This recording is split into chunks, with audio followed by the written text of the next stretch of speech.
I'm sure you've seen these gorgeous artist sketchbooks all over social media. There are so many people out there who are just incredibly talented. Their sketchbooks are brimming with stunningly beautiful drawings and paintings. But in this video, I'm gonna show you my sketchbooks because they look like absolute garbage. And that, my friends, is how it ought to be. Hey there. I really want to make this video because I want to make the case for ugly sketchbooks and reassure you that your sketchbook doesn't have to look like some masterpiece for you to be a good artist.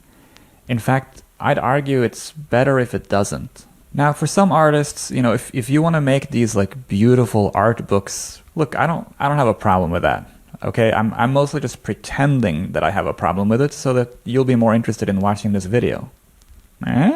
But for me, a sketchbook should be a place where you work out ideas. And I prefer to work them out roughly or schematically or conceptually, and then move on to work on the real piece rather than getting stuck in the wrong arena. Staying too long in the sketchbook is like giving your best performance at dress rehearsal rather than on premiere night.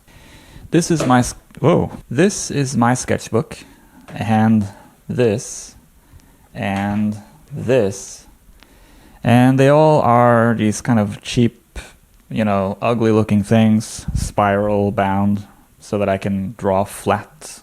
They're not beautiful books, they are things you can throw in a bag. And admittedly, my work these days is mostly in animation and illustration and design and, you know, these kind of more commercial realms. And so my sketchbooks might look a little more interesting and a little more beautiful if I was currently like working on a portfolio of paintings or whatever. But even so, I believe in this concept of, you know, get in, get out of the sketchbook and move into the actual project with all your energy intact.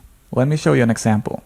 Among my peers in animation and motion design, there is this kind of near universal belief in doing meticulous storyboards that kind of outline every aspect of what you're going to do before you move into producing the actual animation. But believe it or not, this is one of the most developed storyboards I've ever done for one of my animations, and it probably took me 10 minutes.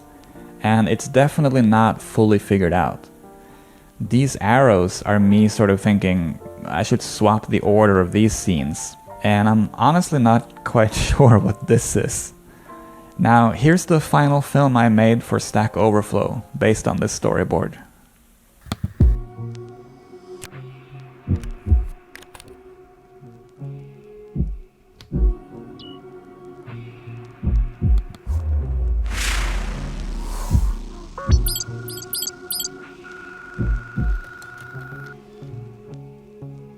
Okay, so notice how like this stuff here is nowhere in my sketch. Also, notice how that desk has this kind of subtle marble texture. Here is the meticulous way that I planned for the look and feel of that. Here are some other really terrible sketches I did for an illustrated bar chart project for NHS Chicago. And here is the final art.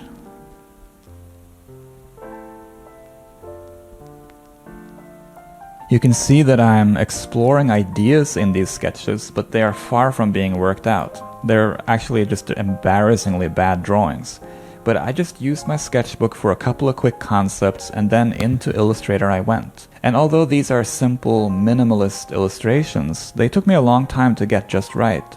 But I was really engaged through the whole process because I hadn't burnt all my creative fuel in the sketching stage. For me, it's actually really important to leave some things unresolved in the planning stage. Because if I have it all fully figured out in advance, it feels like I've already done the work. And then I just lose interest because it feels like I'm just doing the same thing twice. Basically, I'm trying to avoid a thing called analysis paralysis, which is basically spending too much time in the planning stage of a project at the expense of actual implementation. There always needs to be some problem solving left for me to do, even when I work on the final rendering. That's how I stay interested in something, even when projects take many days or even weeks to complete.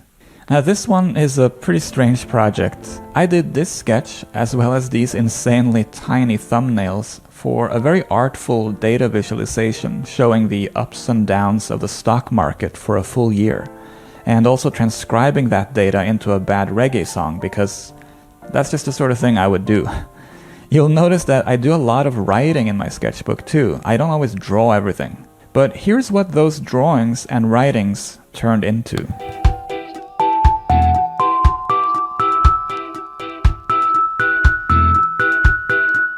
This was published on CNN and was later exhibited as part of a great show called Dataism at the Druch Gallery in Amsterdam. I'm fancy like that. Okay, finally, here's the, I think the only sketch I did for this bathtub scene in an independent animation project that I'm working on. It's literally just a badly drawn clawfoot for the bathtub. Oh, and notes on what my wife wanted me to order from a local restaurant at 7 that night. And here's the final-ish scene.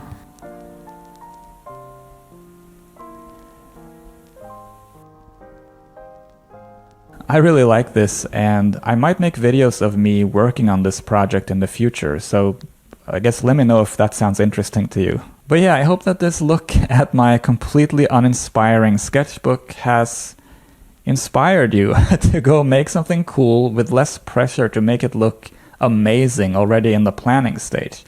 You'll make it look amazing later. I believe in you. And if you believe in me, please hit that like button and subscribe if you want more videos on these topics. And then hopefully the algorithm will take care of us both. That's what algorithms are known for, right? Taking care of people? Alright, I'll see you next week.